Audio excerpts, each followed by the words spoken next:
bowl rattles on the shelf when the gate breathes. Every morning it does this, an exhale of heat and iron from the fortress mouth, and the dust above the lintel loosens like ash snow. I hold my breath the way I was taught, as if the fortress might taste me if I breathe while it does. The shadow of its stairway stretches into our lane, a black tongue that licks whatever stands too long inside it. By second bell, the shadow has crossed the roofs to our side. The pennant on the fortress mast cracks. I shoulder the wax crate and take Thomas by the wrist. We join the stream toward the steps. I make candles from tallow and scraps of wax the fortress throws away. I have a stamp, a little sunburst, from a tin mold. They buy my candles for their shrines, or they trade broken nails and breadens. The lane leans uphill as if tired. On days when the engines in the fortress wake, the nails creep themselves out of boards. I keep a hammer in my belt and I push them back in as I pass, like tucking hair behind a sleeping head. Thomas keeps count of the steps when we climb them, though I never told him to. He breathes on the back of my hand to warm it. He is thin enough that the bones in his wrist shift under my fingers. When the chanters in gray pass us, he does not look up. He learned that too. Eyes down. No one told him except the street. The banner hanging over the gate shows a winged skull, but I do not see the skull today. After years in its light, my eyes fill the gaps, like water filling a hoof print. The fortress is not an image, it is a weather that does not change. Its stones have a sweat to them, a scent like metal milk. We climb and wait with the others under the eaves where rain never reaches. You can stand for hours there and find your boots bone-dry. The air smells of oil and a bite like a struck coin. Above us, the mouth of the gate is closed, the seams light as a thin thread. Servitors in hooded leathers drift at the edges, and they have faces like dolls that were dropped and chipped on old tile. They tend the incense fires and sweep the grit without needing to be told. Their hands move without hurry or rest. When one passes close, I feel the cold of its breath like cellar wind. Thomas, who is braver than I am, squeezes my fingers once and releases. The line inches. Pilgrims hold their little bundles of oath cards. Housewives bring jars of smoke powder. I have the crate of candles bound in hemp cord, and the candle I keep for myself wrapped in cloth. It has a flaw. The sunburst is rippled on one edge. I will not sell that one. It is a habit with me to keep one imperfect thing. It makes the other things truer. A bell scythes the air. It is not the bell that speaks doom or storm. It is the muster bell for counting and choosing, heard often and never with the same heart. The old men around me lift their chins as if to drink the sound. Mothers pull their children close. The gate seam brightens. Thomas looks up in spite of himself, and I let him. There are days you may look. We wait for the breath. The fortress inhales once before it opens, a long drinking in that makes the step under my feet feel like I put my weight on a live thing. The seam opens and becomes a dark mouth, and a wash of inside air rolls over us, hot and carrying a taste of scorched sugar. Something burned in there, something holy or dangerous. I think of wax. I think of flesh. I do not let the thought finish. The first giants stand in the door as if they were built with the wall and simply surfaced when the door slid. Their eyes are dull as coins under the helm rims. The sound of them is the first thing you notice. Their machines speak before their mouths do. Not a clank, not a rattle. A purring thunder, the sea trapped behind a dam. The crowd folds downward like grass under a boot. We do the same. I put a hand to Thomas' shoulder and he kneels. A whisper of dust skates over the steps.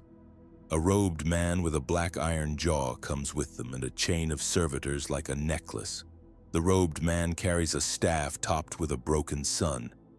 He does not look left or right because nothing on either side could improve him. The giants descend. I smell their oils and the metal pepper of their breathers. The cobbles under me shake as if trying to rise into their steps for warmth. They do not come to take our wax. They pass the sellers and the pilgrims, and they come for bodies. There are days the choosing happens like light rain, a touch, a gesture, and someone's life peels sideways. Today is not rain. Today is a sweep. The robed man's staff strikes and strikes in a slow measure, and each time a servant points and the giants attend. They take 4 boys and 1 girl from the first ascent. We watch with the attention you give a knife near skin. The boys are named as they go, not by the mothers but by the ledger man. Names are pebbled like thrown seed in the dust. Thomas counts the steps because he is still a boy and because counting is something he can do. I lean closer to him. "Hold my sleeve," I say. And he does. The cloth warms where his hand is. He smells like flour. My sister sent him with me to watch and carry what I cannot. She trusts me with him because she has little to trust. I am good with flame and patient with cues. Other men have keener knives and stronger backs. But I have candles in hands that do not shake unless the gate breathes. The giants don't look at us. The robed man does, and that is worse. He has a light in his jaw that glows through the metal like meat through skin. He sweeps his gaze and we are counted. It is not a seeing, it is a weighing. When his eyes pass over, I feel my name become a number and then a shape and then a silence. He pauses, he lifts the staff. It hangs above us like a door beam. I want to step forward and show him the crate, in the servile slope of my shoulders, the coin I have kept in my lip for luck. I want to fill his eyes with reasons to look elsewhere. But the staff lowers behind us and the giants turn, not toward us, but toward a man in a red shawl who has moved his child behind his legs. The child inches right, and the giant's head follows not the child, but the father's hand. The father whispers something. He might be promising a thing. He might be confessing. The giant's hand closes, and then the red shawl blacks with the weight of a palm. The sound it makes is like linen shaking out. We do not scream. Screaming would take me away from Thomas and leave him with only my echo. The boy with the red shawl does not run. He is clever. He stands still and then takes exactly 1 step to the left when the servitor stretches a probe. The probe misses.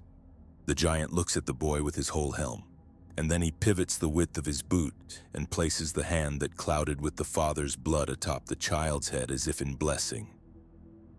The boy becomes a possession. The ledger man writes. We breathe. The staff lifts again. It points into the lane and the servitors flood like water finding a crack. They go into our street. I feel the thread of the day pull tight. I learned something in that moment that is not a thing with words. And if I were asked later, if there were a later to ask in, I would say it was like tasting iron on your tongue before you fall. I understand that the sweep will pass into the houses. I understand that counting will not stop outside our doors. The robed man's lighted jaw turns. He moves downward farther than they usually go. The mouth of the fortress looms behind, open now, black breath pulsing. The giants fan through the shanties. One passes close, and I feel its heat like a brazier pressed against my side, though it does not touch me.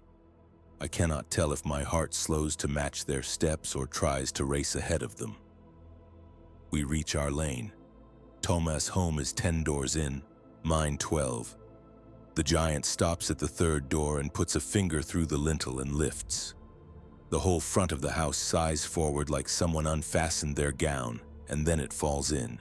A woman inside makes a sound like boiling water, and then the servitors are there, their needles whispering. Down, I say to Thomas, and he crouches. We become shadows with knees. The robed man's staff counts again at the mouth of the lane. It sounds like a spoon tapped gently on the lip of a pot, but each tap maps where a life will open. I have no right to feel hope, but I feel it anyway when he steps left away from our doors. Hope is a drug that kneels you lower. He makes your neck longer. We almost pass. The staff is mid-swing toward the far corners when a servitor in rags pauses with its head cocked and its metal ear shimmering. It turns. It shuffles. It smells wax. Not the good kind. The fortress oils that smell like pine burned blue. It smells our tallow, ours with the animal fat sourness. It follows that stink, which is also the smell of my pocket and crate and sweat. It stops at my feet and lifts its face, and I see the nails riveted into its cheeks in a neat octagon pattern. One has rusted and weeping is patterned like a sunburst around it, brown and dry. I am still holding the crate. The crate is heavy and shaped like an answer. Leave it, I hear. And I do not know if that voice is my own or something in me that has practiced this sentence since childhood. I set the crate down. The servitor dips its head into the slatted top and breathes a little dog noise, and then it scrapes sideways and finds Tomas' wrist where I have let go and touches it with something cold. He flinches but does not wrench away. He has never wrenched away. He has the slow boy's gift of obedience, then it pins him by the elbow with a rod. A smell lifts, sharp like lightning on copper. The rod leaves a coin-shaped welt. Tomas makes a sound like pulling a thread through skin. Small, certain, as if it will be over soon. The robed man is beside us. I do not see him step, but he is there. And the staff is not heavy in his hands, but it shortens the air.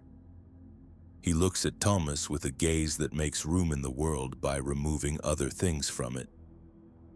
He says a word that I hear with my teeth. The giants turn in the lane, two of them breathe out. No one shouts.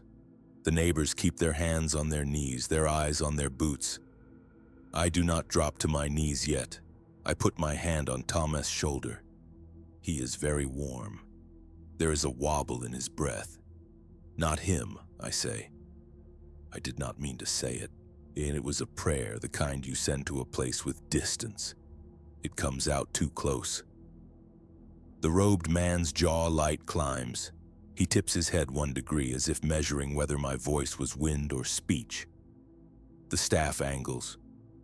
Not, I say again, and the end of the word jags up because the giant nearest me has moved so near his heat leaks into my teeth and gums and I can taste the varnish on his paint. I cannot finish. My mouth is full of other things. Tomas, who has good manners, he places the parcel he carries, my spare hemp, a cup, the wrapped flawed candle on the step. He moves his hand so slowly that it is not a flinch. He folds the fingers of his right hand around my thumb and then he inclines his head toward the robed man. If I were asked later, I would say that is when he ceased to be my sister's boy and became a thing weighed in the staff's eye. The robed man sets the butt of the staff to the stone next to Tomas' foot, and the servitor slides another rod through the boy's sleeve. Tomas winces and settles. The branded welts rise like coin stacks on his arm.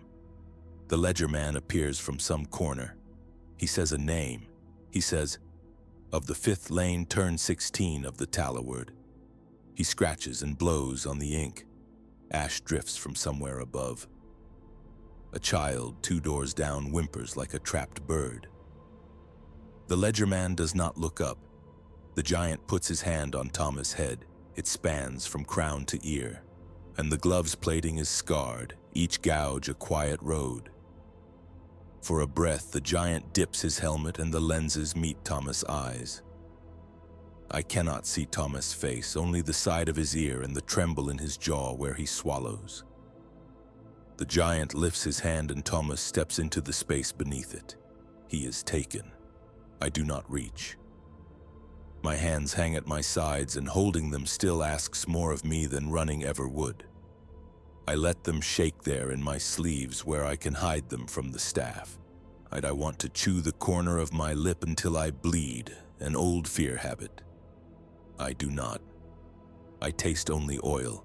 They lead Thomas toward the wide steps. The robed man does not need to beckon. He turns and the procession streams after the angle of his shoulder. I follow 3 paces, then 6, holding the flawed candle wrapped and unlit. A servitor bars me with a pole that has no blade on it but feels more final than any knife. It licks the air near my chest with a spark. I stop because my body knows better than my heart does. Thomas does not look back. That is the thing I will carry and cannot show to anyone because it is too shaped to fit in another's mouth. He has taken the small lesson, eyes forward, body ready, and he has made it his. Around us, the lane is changing shape. Women step into door frames and come out carrying bread and cloth and tools, leaving babies sleeping on mats in the shadow that never warms. The robed man has not called for offerings, but offerings arrive. That is the law of heat. Things soften and slide toward it. The giants take nothing but the children they have counted. The servants from the fortress begin to paint the door frames with a brush dipped in ash water. They paint a curve and a line. It looks like a smile with a tear. It marks a thing I do not want to name.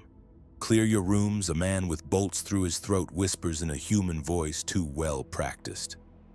On command of the gate, he points with his whole arm, stiff, toward the hill beyond the lane where we sit to watch the smog in the evenings. Bring what can burn, I understand. When the gate breathes out this hard, the fringes burn. It is not a punishment and not a festival. The engines have to feed and our trash is meat for their fires. They would not tell us so plain. They give us orders and we obey, and the result is an emptier lane and smoke that tastes of home. I am glad there is something to do with my hands. I run back to my door. I lift the latch and the room breathes out at me. The nailed pictures on the far wall tilt. The wind from the open gate pulls at them with a child's insistence. Tug, tug, tug. I grab the sack that hangs by the stove. I empty it. Rice slicks over the floor. I fill the sack with wood wool and rag and a cracked stool rung. I take the kindling pot, the belly coals. I take my mother's cup and then put it back because cups do not burn. The cup will be here or it will not. My hands choose for me before my grief can. I add the 2 planks I had saved for a shelf. The house lists as I move. A trickle of grit slides from a seam. I do not look up. If I look for where it comes from, the ceiling will have to answer, and I do not want to hear it. Outside the lane smells now of hair, singeing, and vinegar. Someone has overturned a jar. I pour my sack into the cart that has appeared at the foot of the steps. The cart has ironclad rims and a mouth like a whale. Heat licks at me as if in greeting. The man with bolts in his throat prizes a smile I do not expect from his face and nods once. His bolts click. Again, he says, and I go. I make 4 runs before the flames climb the cart lip and eat as fast as we feed. The servants add oil in careful drops. We bring out the bedding and old brooms and pet straw and the frayed rope that held up the awning. My sweat dries as soon as it reaches air. In the ash water mark above my door bites into my sight every time I cross it. I do not know what it means except that when I blink it remains. I begin to walk around it as if it were a sleeping head. From the high steps there is a sound. Not a bell, not a drum. A long scraping as if a blade were being drawn out of the planet. Everyone's heads tip, the way birds' heads tip when a shadow passes. The giants have gone inside again with their taken. The door is not yet closed, and it stands open like a wound that does not decide to heal. From within, a deeper orange lifts and dies. It suggests furnaces I cannot imagine. My flawed candle is still wrapped. I keep it under my arm. I am sweating dark through the cloth where it lies. The old man who lives 4 doors down, who teaches letters with his boot tip and dust, tries to run up the steps. His granddaughter was chosen. He runs with his hands flinging like kelp in a current, and the servant with the pole catches him in the ribs with a sound like a chicken wishbone breaking. He stops. His mouth opens. No tone comes out. He folds at the waist and puts his forehead on the step and rocks, very small for a while. The servant tows him until he moves aside, and the people behind him file around his sway as if around a puddle. I watch because it seems like a thing that would matter to remember. It drops into me without splash. I am good with flame, and I know how to coax a stubborn wick with breath held just so, how to pour without bloom. I stand by the cart and hold a rag with a smoldering coal and touch it where the bedding's dry side resists. I do this until the whole mouth is a steady roar. The heat pushes me back, and then the servants wheel the cart up the side path into the fortress's belly through a door I pretend is a mouth and not a burial. And another cart arrives empty and we begin again. The smoke changes character as the hours roll. It goes from straw to hair to private wood, sap-thick and sweet. The marks on the doors glow for a moment like old eyes and then fade. Children kick in the ash and draw spirals before their mothers pull them back.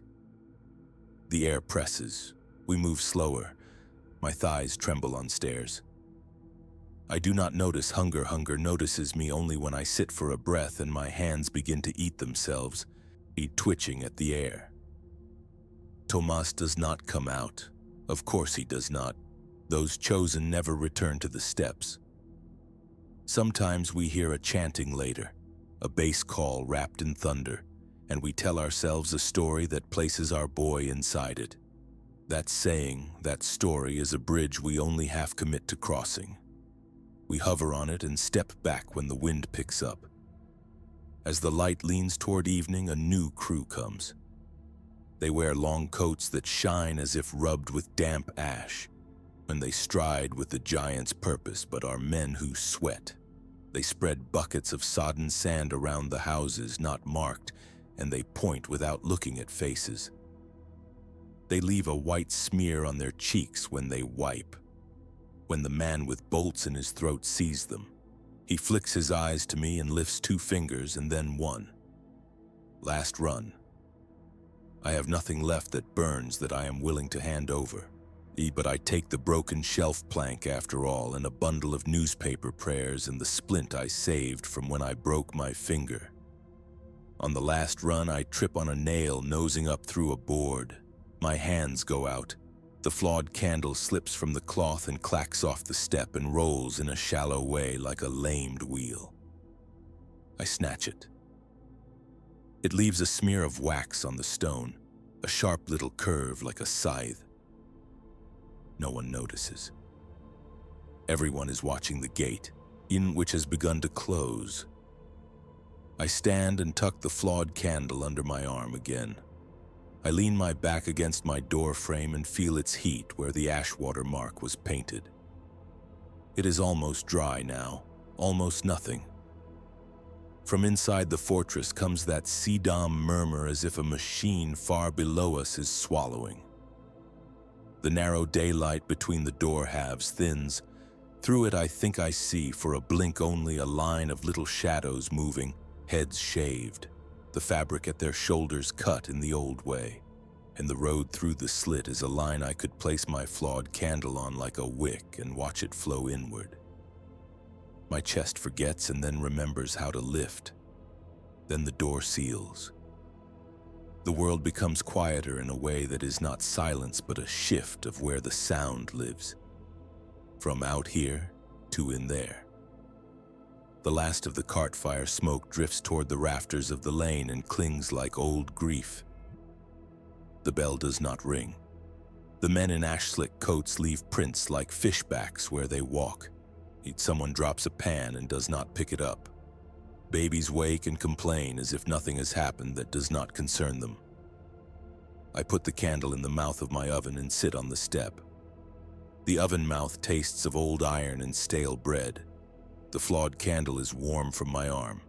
I could light it now and let it drain itself into the stove belly, but I do not. I press its sunburst face against my palm so the rippled edge marks me. The wax yields with that familiar sweet give. The mark will not last. My palm will sweat and blur it.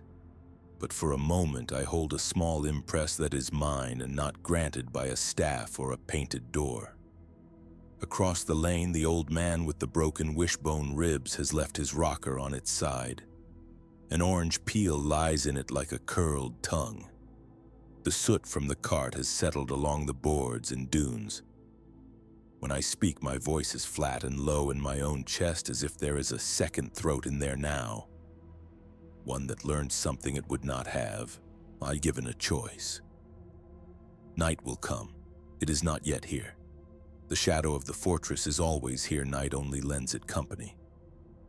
I stand because standing is what the body knows. I take the hammer from my belt and kneel and set the nail that caught me back into the board. The hammer makes a shy little sound, tap, tap, and the board hardens under it. I push until the nail sits flush. I blow the sawdust from the groove, and it lifts in a small pale breath and sticks to the sweat on the heel of my hand. I hold my palm up. The dust makes a halo around the sunburst bruise of wax. It glints. I rub my thumb across it and the mark blurs, the dust smears, and all that remains is a damp place and the smell of tallow that no fire has yet claimed.